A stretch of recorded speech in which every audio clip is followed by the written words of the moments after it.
Channel ನಟಿ ಹಿರಿಯರು ಕೂಡ ಸರ್ಕಾರ ಅಪ್ರೋಚ್ ಮಾಡಿದಾಗ ಉಚಿತವಾಗಿ ಬ್ರ್ಯಾಂಡ್ ಅಂಬಾಸಿಡರ್ ಆದಂತ ಉದಾಹರಣೆಗಳಿದೆ. ಪುನೀತ್ ಹೌದು, ರಾಜ್ಕುಮಾರ್ ಹೌದು. ಯಾಕೆ ಸರ್ಕಾರ ಈ ನಿಟ್ಟಿನಲ್ಲಿ ಯಾರೋ ತಪ್ಪೇನೋ ಸಲಹೆ ಇದೆ ಯಾಕೆ ಈ ಸರ್ಕಾರ ಆಡಳಿತ ಪಕ್ಷ ಯಾರಿದೆ ಅಂತ ನಿಮ್ಗೆ ಗೊತ್ತಿದೆ. ಅವ್ರ ಮನಸ್ಸಿನಲ್ಲಿ ಅಥವಾ ಅವ್ರ ಆಲೋಚನೆ ಬಗ್ಗೆ ನೀವು ಅವ್ರನ್ನೇ ಪ್ರಶ್ನೆ ಮಾಡ್ಬೇಕು. ಅವ್ರು ಏನಕ್ಕೆ ಈ ಒಂದು ಅಂತ್ಯಕ್ಕೆ ಬಂದಿದ್ದಾರೆ ಅಂತ ನೀವು ಅವ್ರನ್ನೇ ಪ್ರಶ್ನೆ ಮಾಡ್ಬೇಕು. ತಮ್ಮ ಸಲಹೆ ಏನಾದ್ರು ಇದೆಯಾ ಸರ್ ಈ ರೀತಿಯಾದ ನಮ್ಮ ಸಲಹೆ ಕನ್ನಡಿಗರಿಗೆ ಕೊಡಿ. ಸರ್ ರಮ್ಯಾ ಅವರು ಸೇರಿದಂತೆ ಎಲ್ಲರೂ ಕೂಡ ಆಕ್ಷೇಪ ವ್ಯಕ್ತಪಡಿಸಿದ್ದಾರೆ ಸರ್ ಆ ವಿಚಾರ.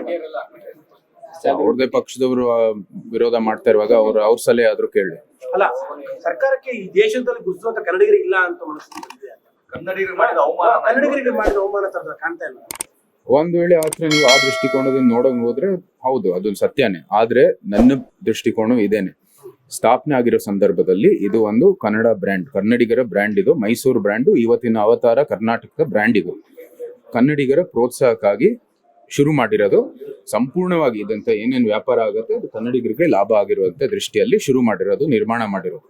ಈ ನಿಟ್ಟಿನಲ್ಲೂ ಸಹ ಇಂಥ ಒಂದು ಬ್ರ್ಯಾಂಡ್ ಅಂಬಾಸಿಡರ್ ಏನೋ ಪದವಿ ಬರುತ್ತೆ, ಅದು ಒಂದು ಅವಕಾಶ ಕನ್ನಡಿಗರಿಗೆ ಇನ್ನೂ ಒಂದು ಪ್ರೋತ್ಸಾಹ ಕೊಡೋ ದೃಷ್ಟಿಯಲ್ಲಿ ಅದು ಒಂದು ಅವಕಾಶ ಕೊಟ್ಟಿದೆ. ಅಲ್ಲಿ ನೀವು ಕನ್ನಡಿಗರಾಗಿ ಬ್ರ್ಯಾಂಡ್ ಅಂಬಾಸಿಡರ್ ಗುರುತಿಸಿದ್ರೆ ಅದು ಒಂದು ಡಬಲ್ ಆಬ್ಜೆಕ್ಟಿವ್ ಆಗುತ್ತೆ ನಿಮ್ಗೆ. ಏನಂದ್ರೆ ಒಂದು, ನಿಮ್ಮ ಬ್ರ್ಯಾಂಡ್ ಅನ್ನು ಕೂಡ ನೀವು ಬೆಳೆಸಬಹುದು, ಒಬ್ಬ ಕನ್ನಡಿಗರಿಗೂ ಕೂಡ ಒಂದು ಒಳ್ಳೆ ನ್ಯಾಷನಲ್ ಕವರೇಜ್ ಅನ್ನು ಕೂಡ ಕೊಡಬಹುದು. ಲೇಟೆಸ್ಟ್ ಹಾಗೂ ಇಂಟ್ರೆಸ್ಟಿಂಗ್ ಸುದ್ದಿಗಳಿಗಾಗಿ ಬಾಸ್ ಟಿವಿ ಕನ್ನಡ ಚಾನೆಲ್ನ ಸಬ್ಸ್ಕ್ರೈಬ್ ಮಾಡಿ.